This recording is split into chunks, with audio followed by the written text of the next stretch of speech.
Hello everybody, it's me, General James, and today we're going to be reading Cranberry Thanksgiving by Wendy and Harry Devlin. Maggie darted about like a black-stocking bird in search of wood for their fireplace. She and her grandmother lived at the edge of a lonely cranberry bog in New England, and the winds were cold at the edge of the sea. Today, Mr. Whiskers was helping Maggie with her chores, and they soon had armfuls of firewood. "Happy Thanksgiving Day, Mr. Whiskers." Maggie smiled at her friend. That wasn't his real name, of course. It was Uriah Peabody. But Maggie had called him Mr. Whiskers ever since she could remember. Maggie was very fond of Mr. Whiskers. Her grandmother was not. "Too many whiskers and not enough soap," she often said to Maggie. Kind of. "Mr. Whiskers, indeed," sniffed grandmother, peeking from her kitchen window. She pulled out the curtains tight again. Whenever grandmother baked her cranberry bread, she pulled her curtains tight. The reason for this was that her cranberry bread was the most famous for miles around. It was so famous that bakers all over the countryside had offered great sums of money for the recipe. Although grandmother scoffed at the whole idea, still she felt it was something wonderful to leave to Maggie. She carefully hid the recipe behind a brick in the fireplace. "Oh, a lot of people would like to get that recipe," she hummed to herself. "Especially Maggie's clam-digging friend, Mr. Whiskers. Strange how he always showed up when she took down the great yellow bowl and all the good things that went into it." Yeah, that is true. "Scat, shoo! Scat, shoo!" she would call out the window every time he came too close to the house.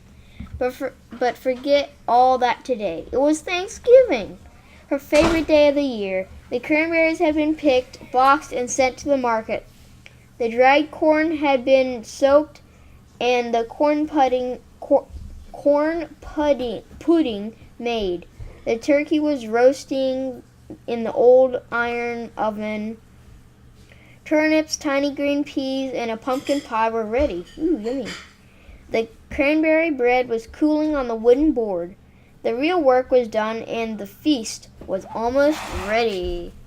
Every year, grandmother invited a guest for dinner and allowed Maggie to do the same. "Ask someone poor or lonely," she always said.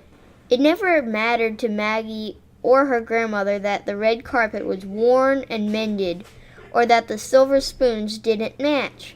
Friendship and sharing were important. But everyone knew that red-cheeked Maggie raced into the house. While she changed, grandmother excitedly told her whom she had invited. Mr. Horace was the name, and he was staying at the town hotel. Cool.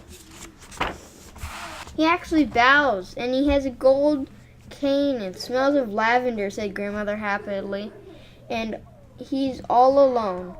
Maggie looked a little uncertain. "My guest doesn't smell of lavender," she began, "and he hasn't had a Thanksgiving dinner in 20 years. I invited Mr. Whiskers." Mr. Whiskers! Grandmother didn't appear to believe she had heard it right. Him here in the house? But now there was a sound at the door and a loud clanging of the knocker. "Quick, grandmother, take off your apron, grandmother." Grandmother opened the door, and there they were, both guests. Mr. Horace, pink-cheeked and starched, and Mr. Whiskers in his old captain's hat. As they came in, trailing behind was the smell of lavender and an aura of clams and seaweed. Ugh. Mr. Whiskers held up his hands to grandmother. "Clean," he said. "Oh, and where is your tie?" grandmother asked. He lifted his long whiskers. "Right here, where it's always been," he growled. Maggie thought she saw a smile behind the whiskers. "Humph," said Grandmother, and taking Mr. Horace's arm, she led them into the dining room, both of them.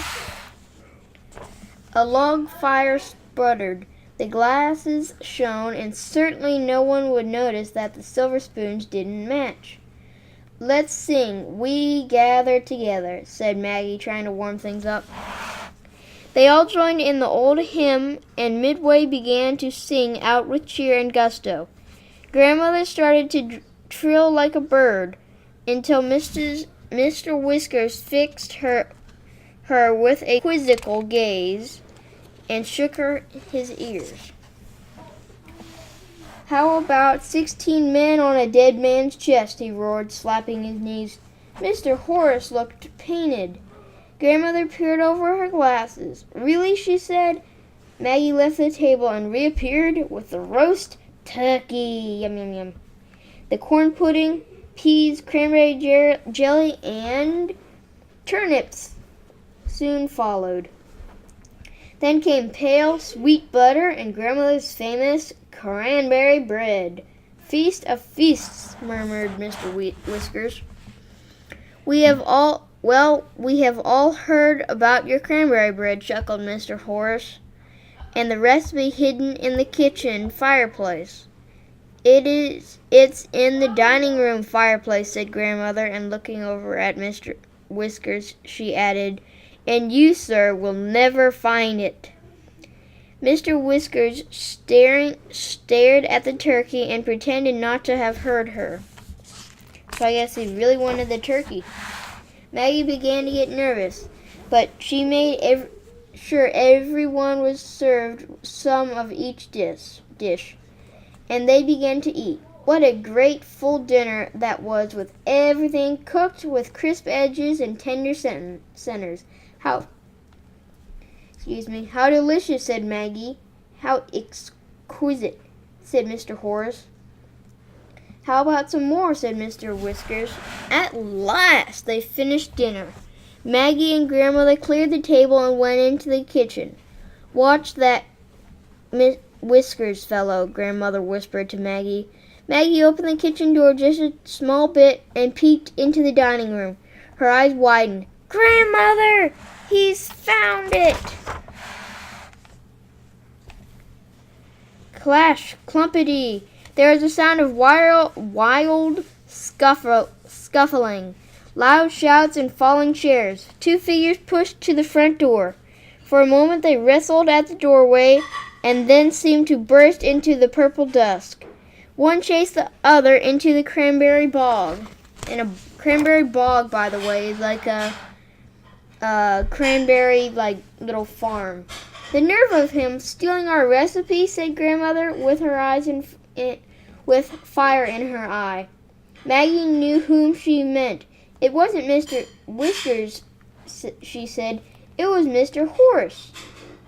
"Mr. Horace!" Grandmother looked shocked. "But why?"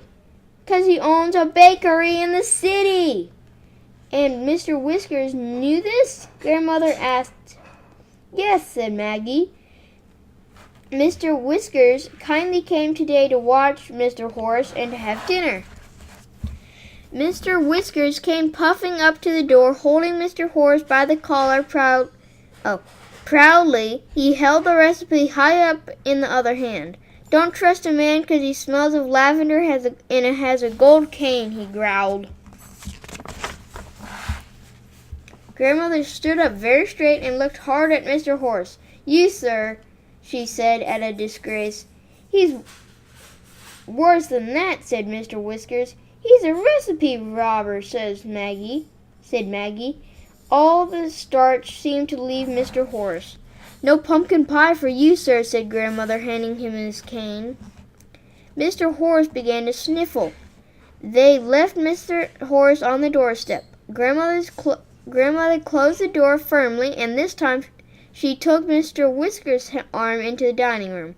Maggie thought she could see Mr. Whiskers smile, even though he has all his whiskers. They sat by the warm embers of the fire and ate pumpkin pie with whipped cream. Mmm. How delicious, said Maggie. How delightful, said Grandmother. How about another piece, said Mr. Whiskers. The wind blew and rattled the shutters, and outside the door came with a loud wail from Mr. Horace. Goodness, is he still there, said Maggie. Shall we let him in? It is Thanksgiving, said Grandmother. It's especially Thanksgiving on a cranberry farm, Maggie replied encouragingly. They looked at Mr. Whiskers. It took great effort on Mr. Whiskers' part, but with true character, he stood up and said, Maggie, open the door, and we shall give him the last piece. How about 16 men on a dead man's chest? Grandmother asked him, while Maggie went to the door. And even his whiskers couldn't hide that smile. So, even though it seemed like Mr. Whiskers was the bad guy was actually Mr. Horace.